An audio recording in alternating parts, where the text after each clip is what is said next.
YSRTP అధినేత YS Sharmila కాసేపట్లో కాంగ్రెస్లో చేరనున్నారు. ఏఐసీసీ ఆఫీసులో ఖర్గే, రాహుల్ గాంధీ సమక్షంలో షర్మిల తన పార్టీని కాంగ్రెస్లో విలీనం చేయనున్నారు. ఏపీ రాజకీయాల్లో షర్మిల క్రియాశీలకంగా వ్యవహరించనున్నారు. ఏఐసీసీలో షర్మిలకు కీలక పదవి ఇచ్చే అవకాశం ఉన్నట్లు సమాచారం. ఏపీ పీసీసీ చీఫ్గా షర్మిలను నియమించే అవకాశం ఉంది.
వైఎస్ఆర్టీపీ అధినేత వైఎస్ షర్మిల కాసేపట్లో కాంగ్రెస్లో చేరనున్నారు.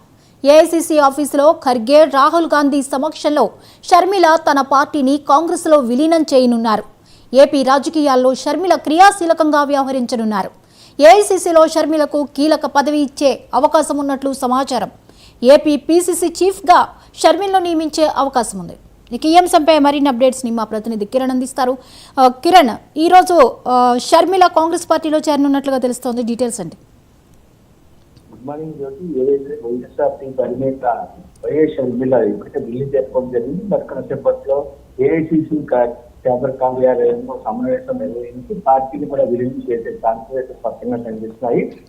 ఏదైతే ఆంధ్రప్రదేశ్ లో పూర్వ వైభవాన్ని సాధించేందుకు కాంగ్రెస్ పార్టీ తీవ్రమైనటువంటి పట్టుదలతో కృషి చేసినట్టు ఈ నేపథ్యంలోనే వైఎస్ఆర్సీపీ అధినేత్రి షర్మిల పార్టీని విలీనం చేయడం, మరోవైపు ఆంధ్రప్రదేశ్ పగ్గాలు కూడా ఆమెకి అప్పచెప్పాలని చెప్పి పెద్ద ఎత్తున ప్రచారం కూడా జరుగుతుంది. దీనికి సంబంధించి వారం రోజుల క్రితం ఆంధ్రప్రదేశ్ కాంగ్రెస్ సీనియర్ నేతలు గిరి ప్రసాద్ కావచ్చు, మరోవైపు మిగతా వాళ్ళందరితో కూడా సమావేశం నిర్వహించడం జరిగింది. రాహుల్ గాంధీ అదేవిధంగా ఖర్గే కూడాను ఆంధ్రప్రదేశ్ లో ఎటువంటి పొత్తు సాధించాలి, ఏ దానికి సంబంధించిన ఏదైతే తెలంగాణలో ఇటీవల గత ఏడాది 2023లో జరిగినటువంటి ఎన్నికల్లో విజయం సాధించడం, మరోవైపు కర్ణాటక విజయంతో చాలా ఉత్సాహంతో ఉన్నటువంటి కాంగ్రెస్ పార్టీ ఖచ్చితంగా ఆంధ్రప్రదేశ్ లో కూడా పార్టీ వేయాలని చెప్పి ప్రయత్నం చేసింది.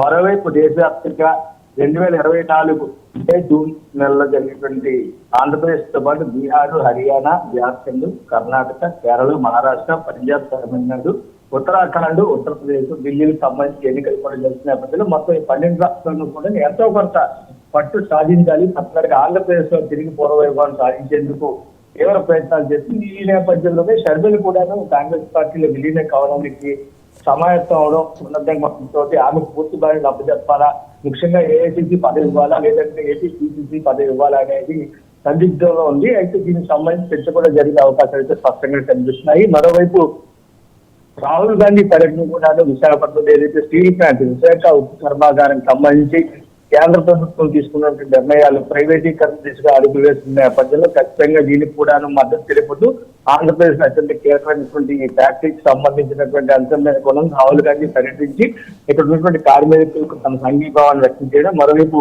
ఏదైతే ఆంధ్రప్రదేశ్ రాజధాని లేని పరిస్థితి నెలకొన్న నేపథ్యంలో అమరావతి రాజధాని అంటూ తన వాణిని కూడా వినిపించేందుకు రాహుల్ గాంధీ విశాఖ అదేవిధంగా అమరావతిలో పర్యటించే అవకాశం ఉంది. అదేవిధంగా 3 కీలకమైన సమావేశాలు ప్రధాన ప్రాంతాల్లో నిర్వహించి కాంగ్రెస్ మార్పులు మరోసారి ఆంధ్రప్రదేశ్ లో వినిపించాలనేది ప్రధానమైన కీలకాంశం. అయితే ఈ నేపథ్యంలోనే షర్మిల కూడా ఇక్కడ కీలకమైన బాధ్యతలు అప్పగిస్తూ ఆంధ్రప్రదేశ్ లో ఎంతో కొంత వైభవం సాధించే అవకాశం ఉంటుంది.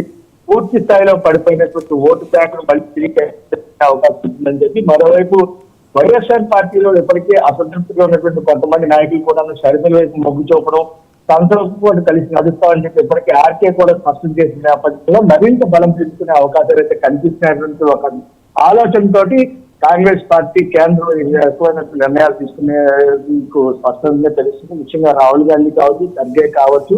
మరోవైపు రాష్ట్రంలో గిరిగి రుద్రరాజు రాష్ట్ర అధ్యక్షుడు గిరిగి రుద్రరాజు కూడా నిధి అంశాల మీద ఇటీవల చర్చ కూడా చేసినట్టుగా మనకు తెలుస్తుంది. ఈ నేపథ్యంలో ఈ రోజు అత్యంత ప్రాధాన్యతగా మనం చెప్పుకోవచ్చు. వైఎస్ఆర్సీ షర్మిల విలీనం చేయడం, మరోవైపు తనకి ఎటువంటి పద్దాలు అప్పచెప్తారు అనేది మనకు అసెంబ్లీలో తెలిసే అవకాశం అయితే ఉన్నాయి. Right, thank you Kiran.